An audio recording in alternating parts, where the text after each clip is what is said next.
our management company were having a problem. I don't know what the problem was with the record company, BMG or RCA, and it had nothing to do with us, but I think it had something to do with Bonnie Tyler, and I'm not sure exactly what the circumstances were, but what it meant was that until this problem was rectified, we weren't able to do any work with the record company, right, because we were signed to the same management. So we ended up embroiled in this thing whereby we had to sort of sit it out. And we, you know, and as anybody in the music business knows, 6 months is a long, long time. Yeah. People's fashions and ideas and things change, you know, particularly in pop music, you know.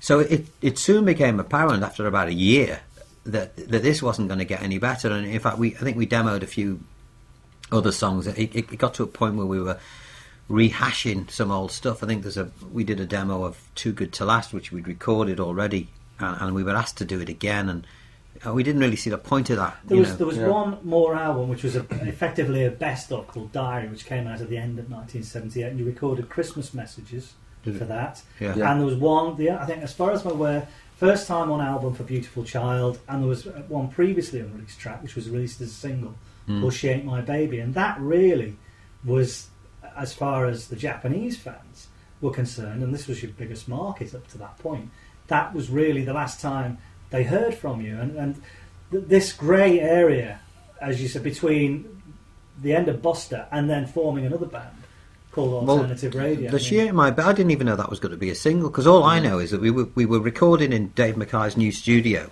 I think there were 2 songs we recorded.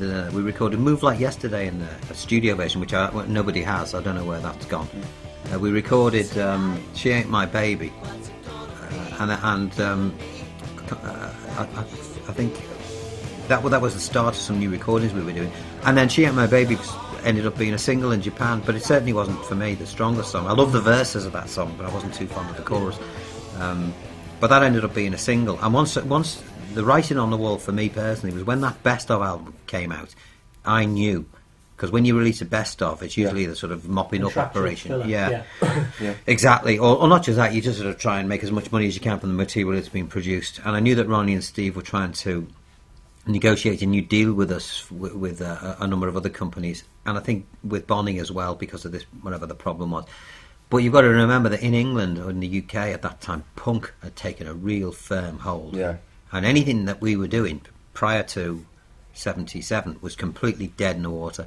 So, you know, the only one of the things that I think we used to complain about a bit was that we didn't develop the sound that we knew was happening in the UK, which is the more raunchy, rocky stuff. Yeah. And which wasn't too far removed from what you wanted the band to be in the first place. That's right. Yeah. But we had the problem then of having the name Buster.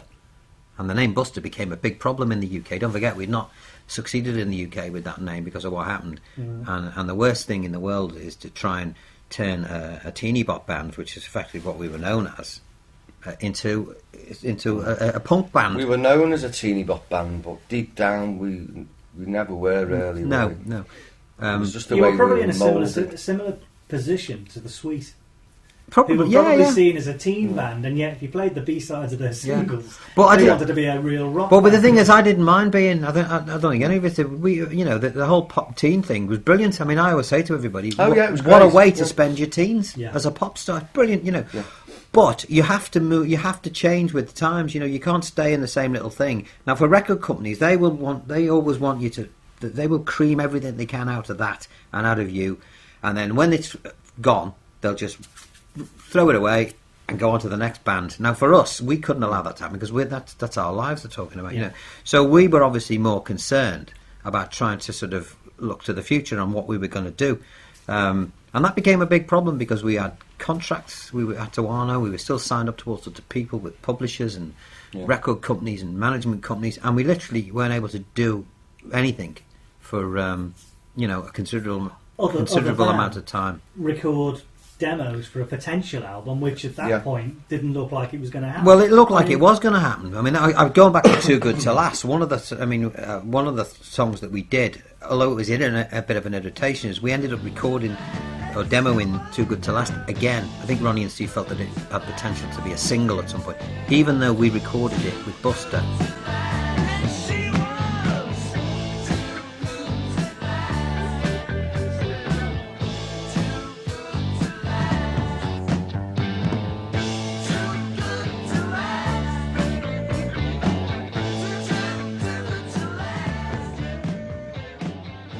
Bonnie had since recorded it, and then we found ourselves doing it again.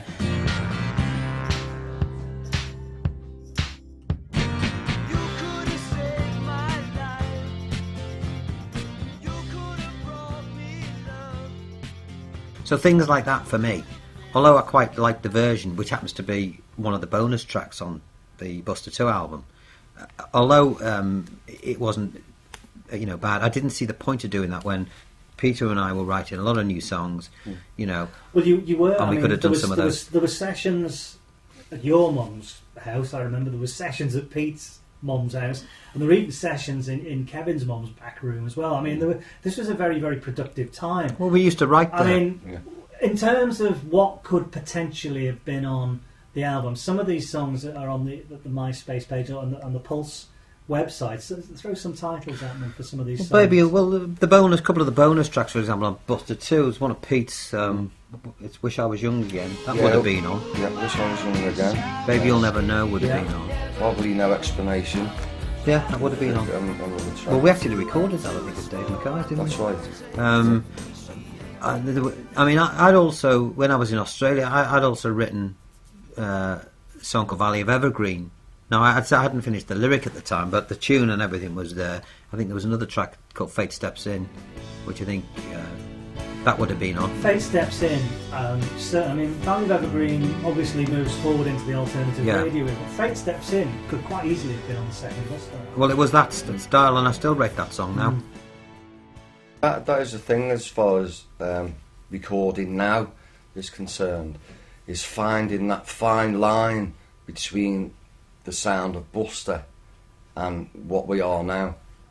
That for me is going to be the difficult what you're thing. hoping to keep is the integrity, I guess. Well, you just got to write good songs. But one thing that defines Buster was the vocals, because we even as alternative radio, we sound like Buster in a way. Well, mainly because I was in it, but also the way we look, attitude towards the vocals and some of the arrangements and everything we learned. We learned a lot in Buster through Dave, Ronnie, and Steve. And on techniques and all that, and the way we arrange harmonies is all reminiscent of the way Buster used to arrange theirs. So, it would sound like Buster because it is us. When the Buster, if you like, thing came to an end, I mean, it wasn't the end of the band. I mean, there's a very collectible single now, which I would imagine very few people in Japan know about. You changed the name because, as you said, the Buster name was causing you problems. You changed the name to Jax, and it was still yourself, Pete, Kevin, and Les, and you made one single. Well, it was an experiment, really, wasn't it, Pete? Yeah. I mean, we had a guy came in, lovely fella, who's still around, Dave Eager.